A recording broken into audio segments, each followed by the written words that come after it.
The director called me into his office and slid a manila folder across the desk like we were in a spy movie. "Confidential project," he said, eyes flicking to the glass wall behind me. "I need you to help me quietly." 10 minutes later, I walked out to the open floor and 3 people stopped talking mid-sentence to watch me. By lunch, someone had asked if I was working with legal and said it like it was contagious. I'm not an executive. I'm a mid-level analyst at a mid-sized nonprofit that's always one grant away from panic. Our culture is the kind of polite where everyone smiles while forwarding emails to our. The director, Martin, was new-ish, charming, big picture, always saying he wanted to build trust. So when he asked me for help, it felt like a weird compliment. The folder had a short memo, special review of vendor relationships.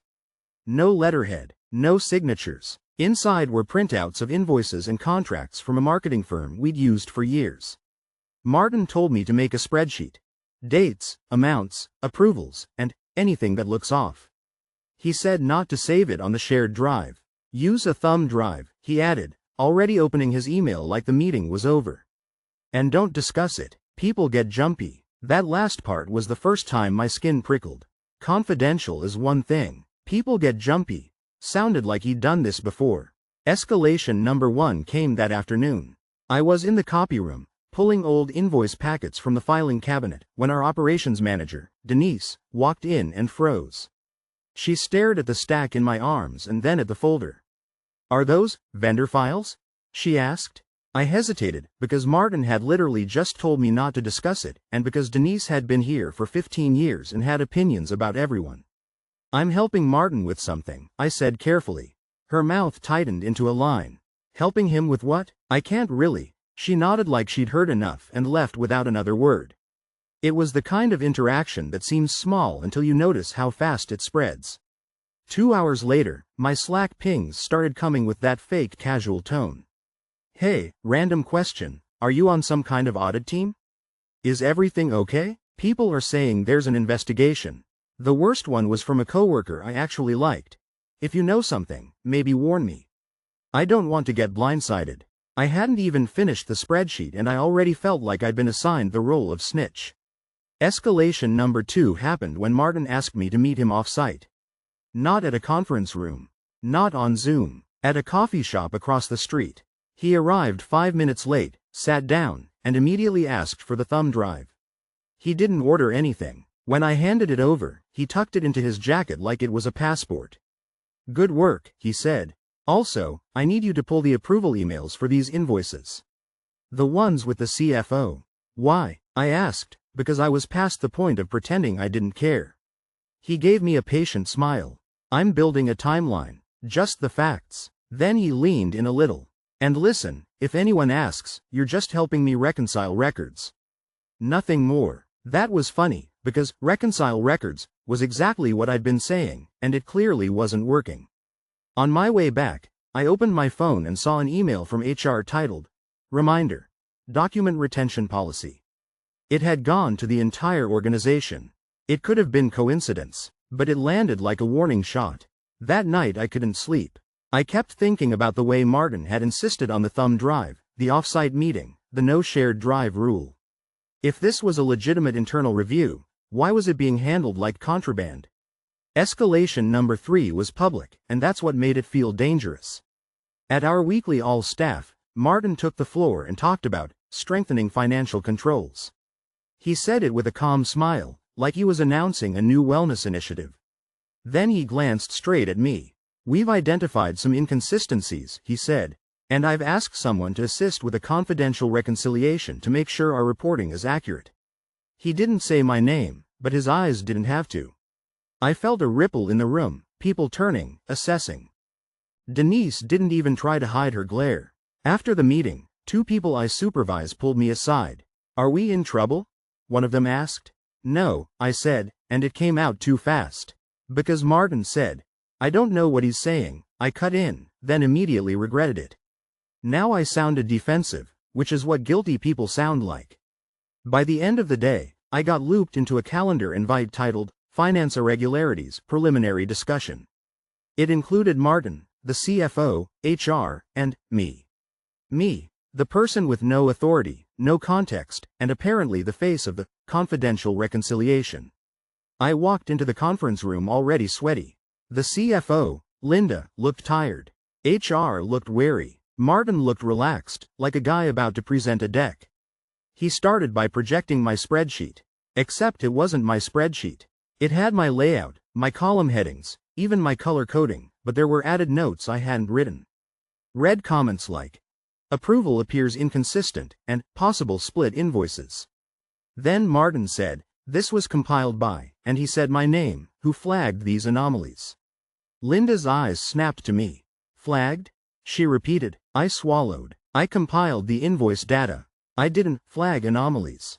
I was asked to list amounts and dates. Martin didn't miss a beat. Right, and in the process you noted concerns. That's when I realized what was happening. He wasn't auditing vendors. He was creating a story where I had discovered something, which gave him plausible deniability and a convenient messenger to sacrifice if it blew up. My confidential project wasn't confidential because it was sensitive. It was confidential because it was sloppy and self-serving. And it got worse, because the inconsistencies he highlighted all pointed toward Linda and Denise, approvals, renewals, email chains. People he'd clashed with quietly since he arrived. He was building a case against them, and he'd picked me as the human shield. In hindsight, the folder with no letterhead should have screamed, personal crusade. So should the off-site handoff. I didn't have time to spiral. HR asked me directly, did you add these notes? My heart was banging in my ears. I could feel Martin watching me, waiting for me to either confirm his narrative or look like I was backpedaling. I said, no, and I can prove it. Here's the part where I did something I'm not proud of, but I'm glad I did. I hadn't taken screenshots, but I had emailed myself a copy of the original spreadsheet from my work account to my work account earlier that week with the subject line, backup, invoice list, because I was afraid the thumb drive would get lost. I also had the metadata from the file I created, and I'd kept the raw invoice PDFs in a dated folder. I pulled up the email and forwarded it to HR and Linda right there, in the meeting, with Martin sitting 10 feet away. The room went quiet in that special way where everyone is recalculating their next sentence. Linda opened the attachment and scrolled. HR compared it to the projected version. Martin finally spoke, softer now. That's an earlier draft. HR asked, who added these comments, Martin? He gave a small laugh like it was a misunderstanding. I consolidated feedback. It's normal. Linda leaned back in her chair and stared at him. You said she flagged these. Martin's smile slipped for the first time. Not a dramatic villain slip. Just irritation. Like his plan had gotten inconvenient. The turning point wasn't a single smoking gun. It was the pattern becoming undeniable. Martin had taken my work, edited it, then used my name as a stamp of objectivity. HR ended the meeting by saying they needed to pause and clarify documentation sources. Translation. Stop talking before someone says something that becomes a lawsuit. Afterward, Denise cornered me in the hallway.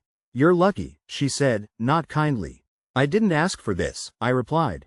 She looked at me for a long second. I know, but you walked around with those files like a cop. People are scared. That stung because she wasn't wrong. I'd been so focused on doing what I was told that I hadn't realized what it looked like. Resolution came in 2 parts. First, HR asked me to submit everything I had. My original file, the email chain where Martin instructed the thumb drive, the timestamps on the invoice PDFs. I did, and I CC'd Linda, because I was done being the only one exposed. Second, Martin stopped making eye contact with me. A week later, the confidential project vanished from everyone's vocabulary. There was no dramatic announcement, just a quiet reshuffling. Martin was suddenly working remotely more. Linda stayed. Denise stayed. The vendor review became a normal, documented process run by finance, not a shadow operation. I didn't get a medal. I got a reputation. Some people treated me like I'd saved the day. Others treated me like I'd almost burned the building down. The weirdest part was realizing both groups were reacting to the same thing. I'd been close to power, and that makes people nervous. Martin eventually left, to pursue other opportunities. That's what the farewell email said. No one mentioned the manila folder. I keep thinking about how easily I could have been the villain in someone else's story. If I hadn't kept that bland little backup email, I'd have been sitting in that meeting trying to argue with a projected spreadsheet that had my name on it. I used to think confidential meant important. Now I hear it and wonder who, exactly, is about to need a scapegoat.